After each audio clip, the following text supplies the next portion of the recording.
자, 하나님께서 요구하신 말씀은 잠언서 23장 22절로 26절까지는 말씀입니다. 내 부모를 이렇게 공경하라, 내 부모를 이렇게 공경하라 라고 하는 제목으로 하나님 말씀 내용을 원합니다.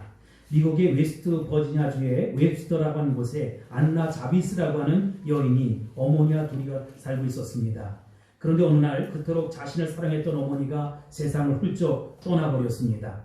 어머니가 세상을 떠나게 되자 그녀는 어머니가 살아계실 때 더 기도를 다하지 못한 것을 못내 아쉬워했습니다.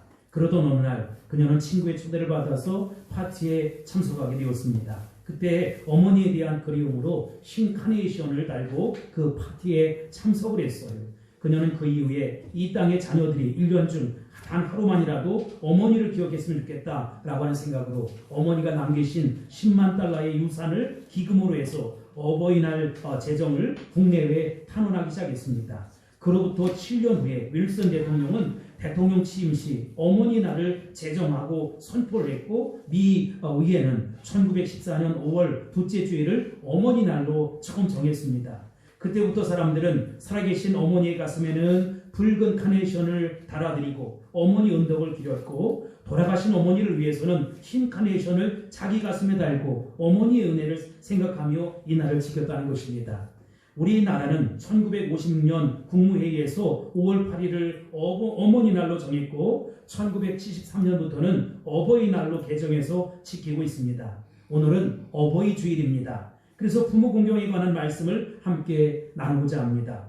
부모를 공경하라는 말씀은 도덕과 윤리이기 전에 하나님의 명령인 것입니다. 성경 여러 곳에서 부모 공경의 말씀이 있지만 단 한 곳만 찾아서 함께 읽어보도록 하겠습니다. 신명기 5장 16절입니다. 시작. 너는 너의 하나님 여호와의 명령대로 내 부모를 공경하라. 그리하면 너의 하나님 여호와가 내게 준 땅에서 내게 생명이 길고 복을 누리리라. 아멘. 사랑하는 성도 여러분, 부모를 공경하라. 이것은 해도 되고 안 해도 되는 그런 문제가 아니라 어미하신 하나님의 명령이라는 것입니다. 그리고 이 계명은 10계명 가운데 약속이 있는 첫 계명이라는 것이지요. 여기서 첫 번째 계명이라고 하는 것은 10계명 가운데 첫 번째 계명이라는 것이 아니라 사람들이 지켜야 될 계명 가운데 첫 번째 계명이라는 것입니다.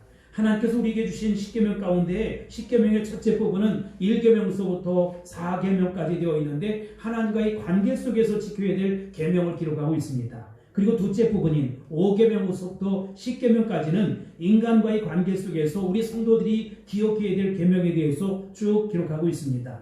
모세의 첫째 똘비는 이제 1계명부터 4계명까지 그리고 둘째 똘비에는 5계명서부터 10계명까지 기록되어 있는 것이지요. 그런데 예수님은 그 내용을 요약해서 첫째 똘비는 하나님의 사랑에 대해서 기록하고 있는 것이고 두 번째 똘비는 이웃사랑에 대해서 기록한 것이다 라고 말씀하셨어요.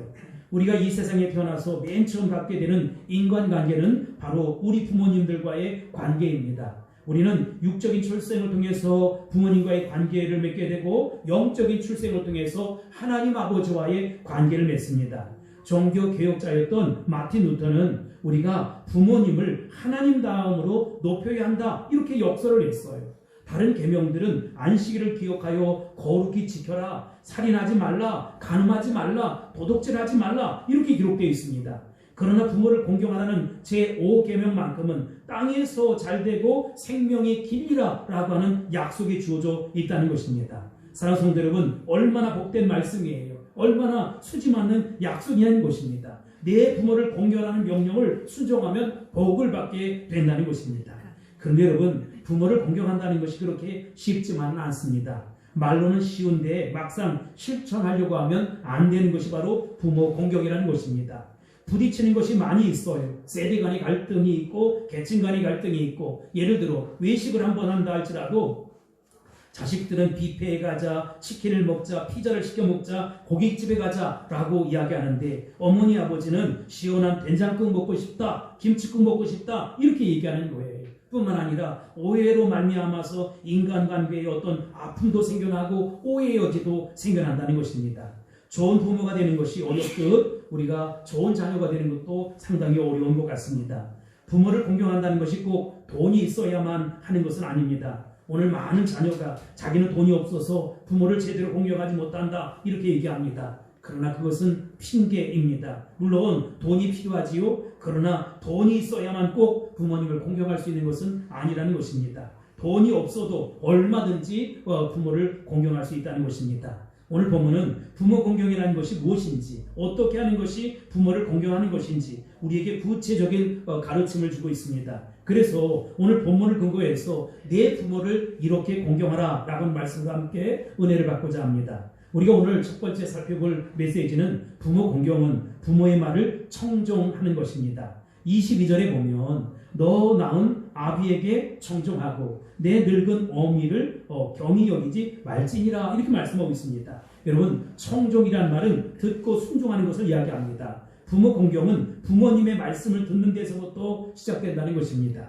부모님의 말씀에 귀를 기울이세요. 그것이 효도의 시작입니다. 연세가 들면 하고 싶은 말씀이 많이 있어요. 사람은 하고 싶은 말을 못하면 병이 나는 것입니다. 우리 아버지나 어머니도 가끔 동생들이 집에 오면 평소보다 말씀을 좀 많이 하시는 것 같아요. 그런데 쭉 들어보면 별로 새로운 말씀이 거의 없습니다. 대부분 다 들었던 이야기이고 다 알고 있는 내용입니다. 그런데도 뭐가 그렇게 좋은지 신명나게 말씀을 하십니다. 하지만 들어주는 일이 중요하다는 것입니다. 다 아는 내용이지만 오늘 내가 부모님의 음성을 들을 수 있다는 사실이 축복이라는 것입니다. 돌아가시면 그 음성을, 사랑스러운 음성을 들을 수가 없다는 것입니다. 그러므로 부모님 말씀하시면 감사하며 들으시기 바랍니다.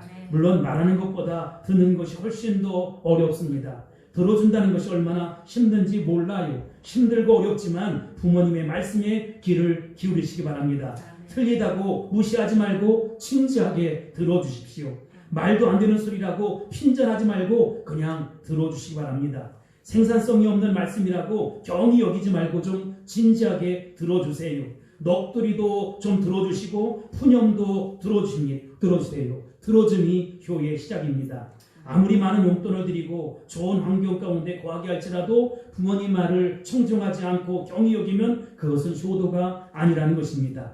오늘 본문을 자세히 보세요. 분명히 이렇게 이야기하고 있습니다. 너 낳은 아비에게 청종하고 내 늙은 어미를 경히 여기지 말지니라 이렇게 말씀하고 있습니다. 성경은 나를 낳아주신 어머니를 경히 여기지 말라 이렇게 말씀하고 있어요.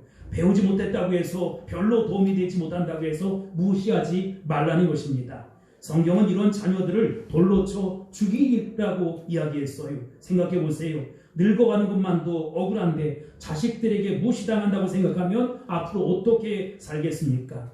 옛날 우리 관습을 보면 정원 추워하는 날 아침이 되면 자식들이 집에 있는 경대를 다 치워놓았다는 것입니다. 그리고 정월 대보름이 돼서야 그 경대를 다시 제자리에 갖다 놓는 관습이 있었다고 해요. 왜 그렇습니까? 한 살이라도 더 잡수신 것, 부모님의 얼굴을 거울을 통해서 보지 말라는 것입니다. 서러워하실까봐 그랬다는 것이지요. 사실 이 세상에 늙어지는 것 좋아하는 사람 단 한 사람도 없습니다.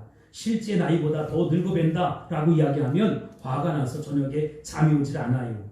늙어지면 더 화장을 진하게 하고 치장을 더하게 되는 것입니다. 화장에 대한 유머를 여기다 써놨는데 원래 화장의 본 의미는 20대 결혼 정년기에 접어든 여자들이 조금 자신의 얼굴을 돋보이기 위해서 하는 것이 화장이라는 것입니다. 그런데 오늘날 그 화장은 변질되었지요. 그래서 어떤 사람들은 이렇게 얘기합니다. 20대가 화장을 하면 그건 화장이라는 것입니다.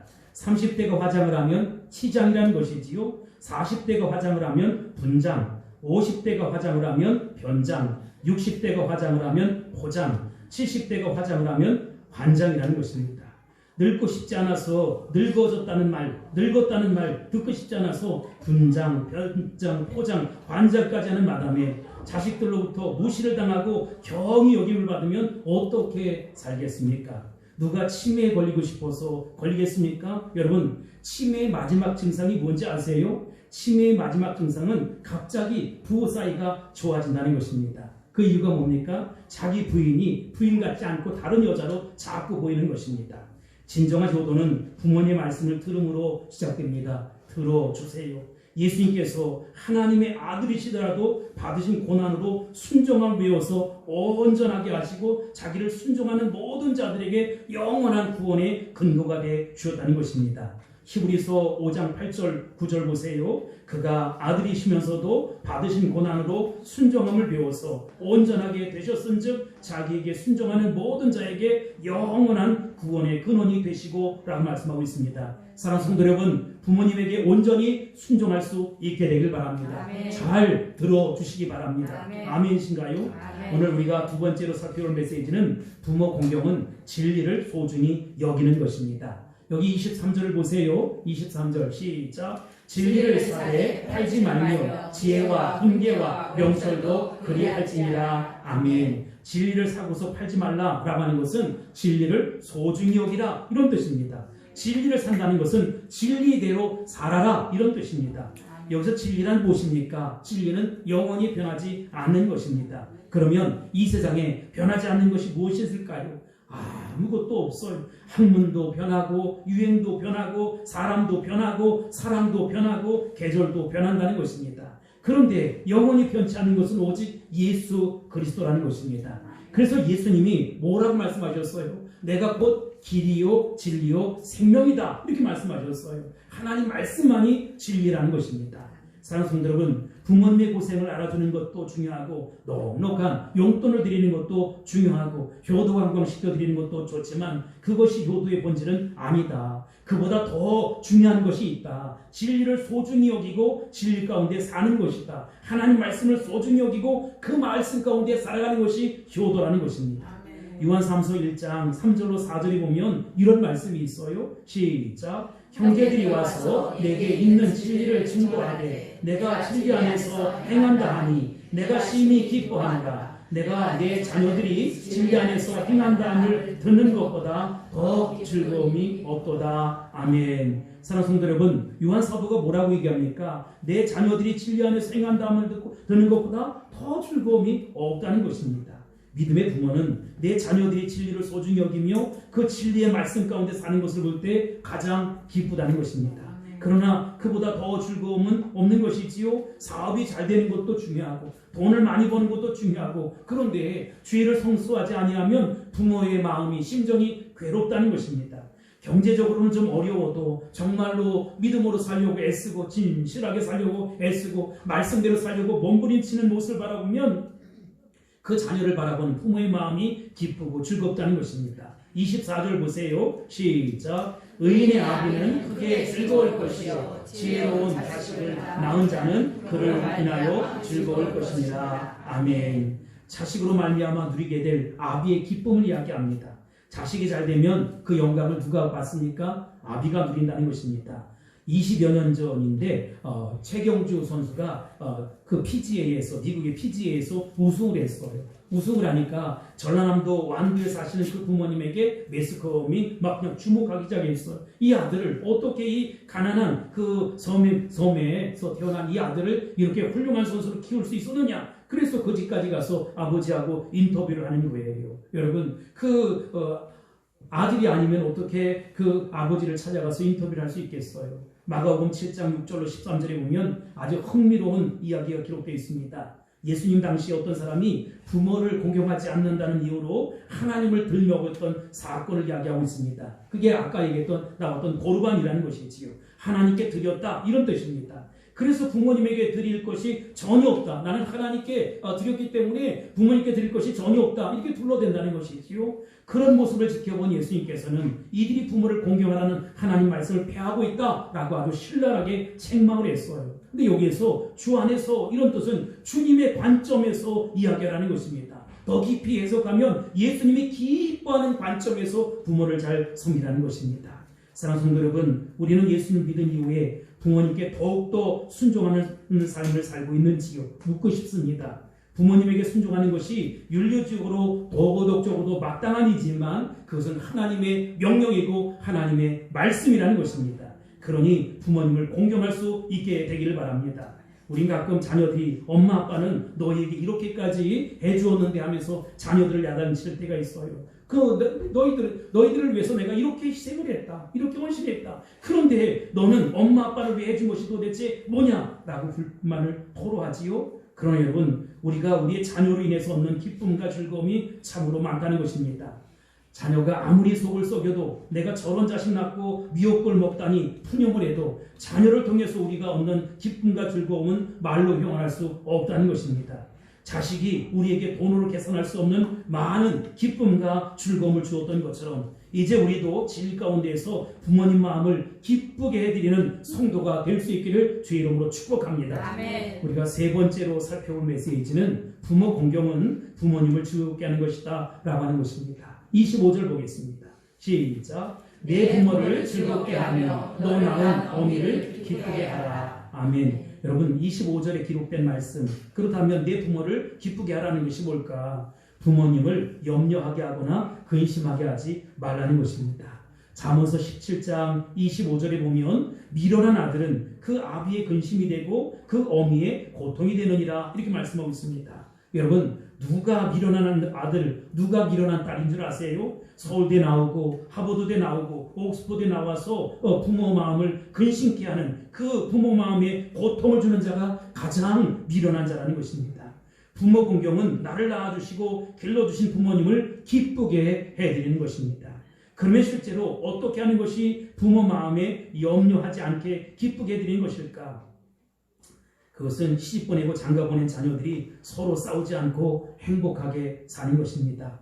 좋은 조건의 사람을 만났는데 허구한 날 투견 부부처럼 서로 보기만 하면 으르렁거리고 싸운다면 그것은 부모 마음을 근심케 하는 것입니다.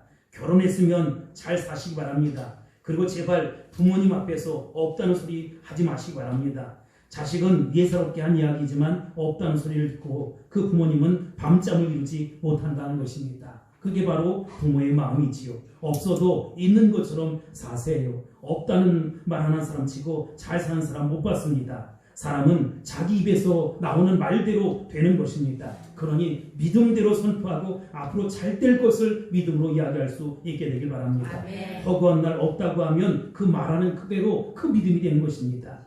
골로새 3장 20절에 보면 자녀들아 모든 일에 부모에게 순종하라. 이는 주 안에서 기쁘게 하는 것이니라. 이렇게 말씀하고 있어요. 이것을 현대어 성경으로 찾아보니까 자녀들은 모든 일에 부모에게 순종하십시오. 이것이 주님을 기쁘시게 하는 일입니다. 라고 되어 있습니다. 부모 순종이나 부모 공경은 단순히 부모님을 기쁘게 하는 것이 아니라 궁극적으로 누구를 기쁘게 하는 것이냐? 하나님 아버지를 기쁘게 하신다는 것입니다. 왜 그렇습니까? 부모를 정하신 분이 누구죠? 하나님이시라는 것이지요. 나의 부모를 정해주신 그분, 내 하나님께서 내게 주신 그 말씀이기 때문에 내가 부모에게 공경하는 것은 하나님을 공경하는 것이 되고 하나님도 기쁨이 된다는 것입니다. 그러니 부모 공경에 최선을 다할 수 있게 되길 바랍니다. 그것이 곧 하나님을 기쁘시게 하는 것입니다. 할렐루야. 아멘.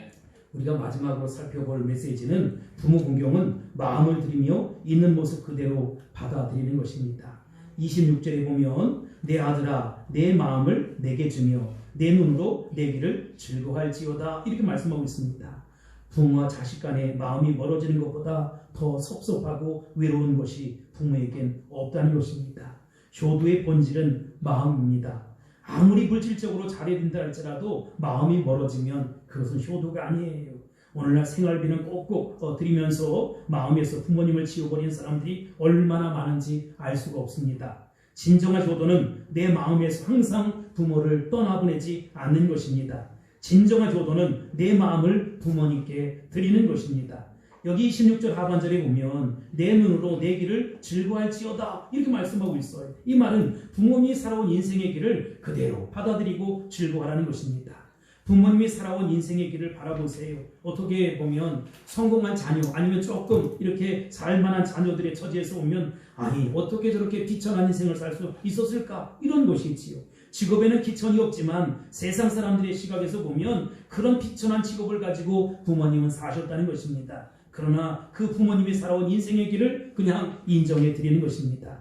인생은 아무리 열심히 살았다 할지라도 아쉬움이 남고 후회가 있기 마련입니다. 실수가 없는 여러분, 성경에 나오는 노아를 아시지요? 노아가 어떤 사람입니까? 노아를 가르쳐 성경은 의로운 사람이다, 당대의 완전한 사람이다 라고 지칭했습니다. 더 나아가서 그는 하나님과 동행하는 사람이었다는 것이지요.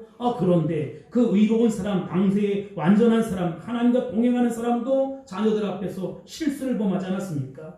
그러면 왜 우리 부모님에게 실수가 없겠어요? 이 세상에 자녀 앞에서 완벽한 부모는 없다는 것입니다. 아무도 없다는 것입니다. 우리 부모님의 삶에도 아쉬움이 있고 실수가 있고 후회가 있기 마련입니다. 하지만 부모는 자식을 통해서 자기가 살아온 인생에 대해서 인정받고자 원하는 마음이 있다는 것입니다. 참 훌륭하게 살아오셨습니다. 열심히 살아오셨습니다. 감사합니다. 고맙습니다. 라고 이야기할 수 있게 되길 바랍니다.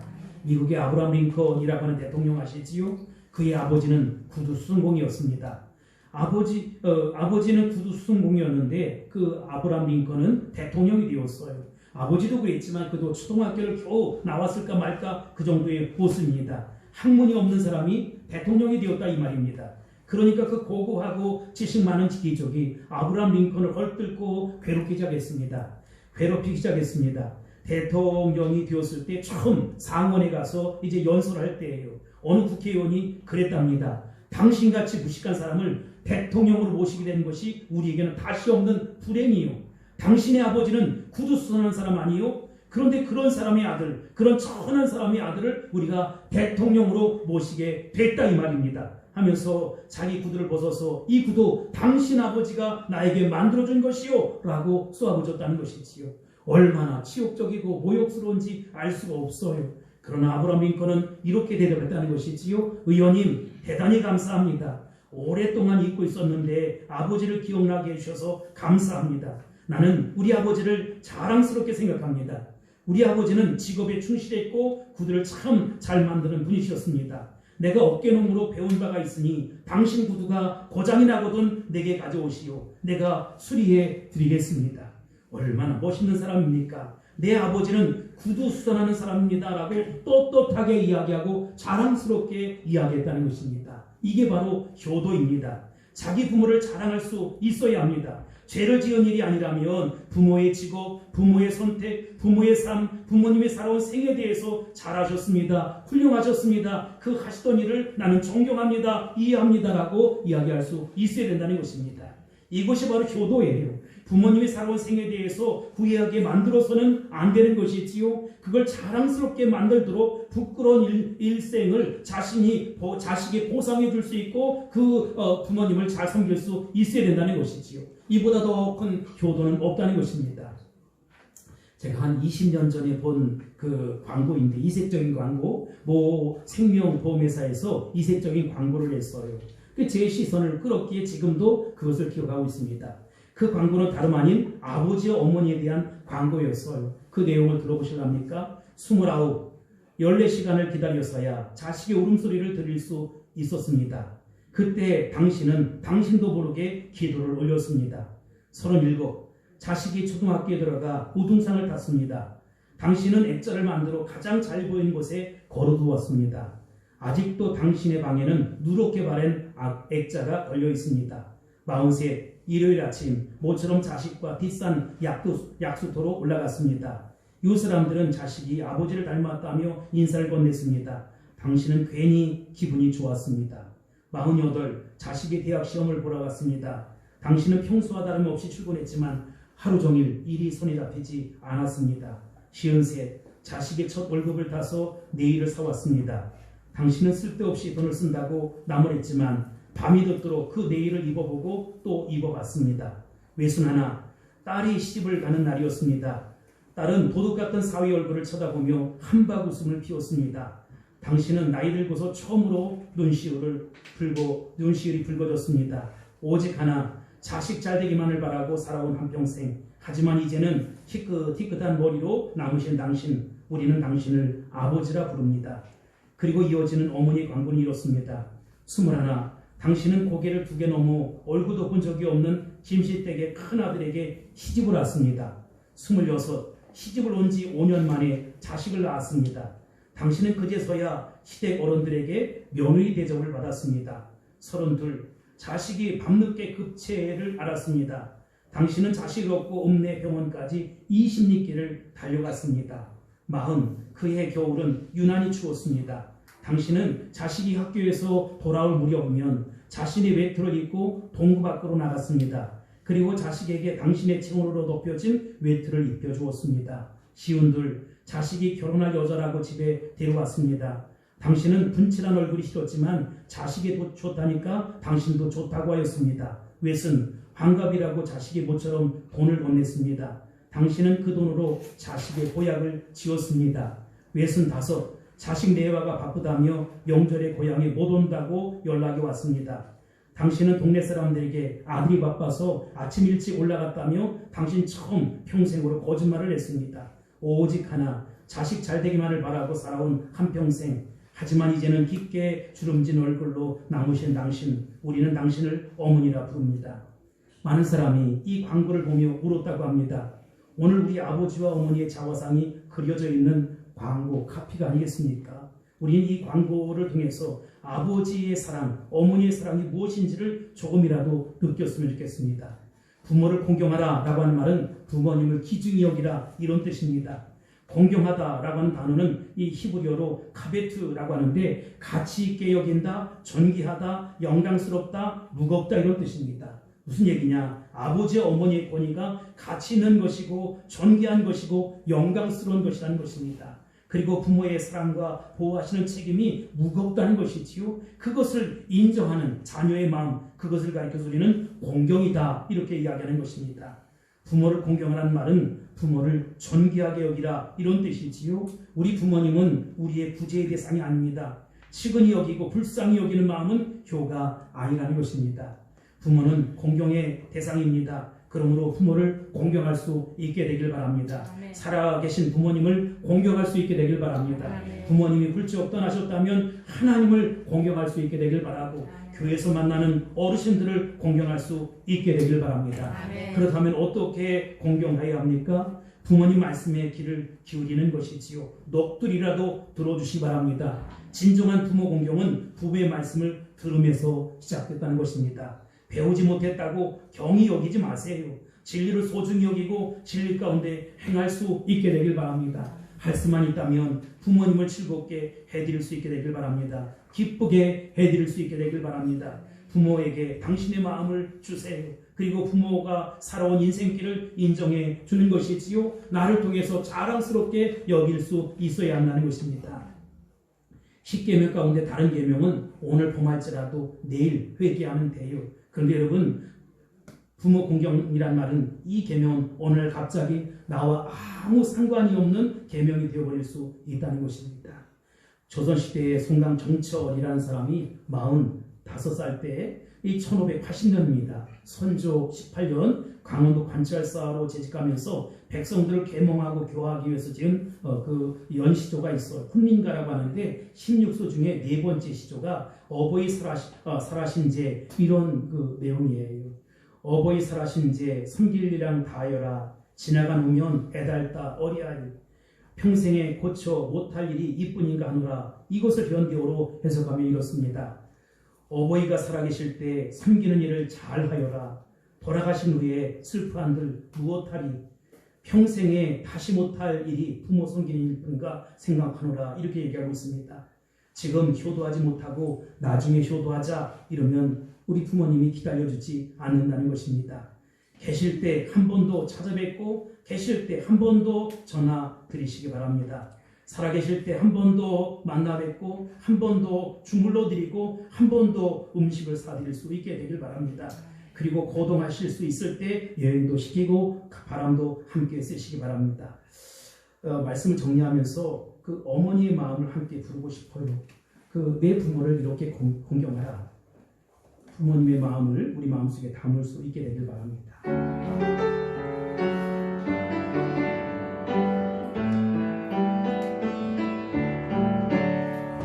나 실제 괴로 다 잊으시고 길 실제 밤낮으로 애쓰는 마음 진짜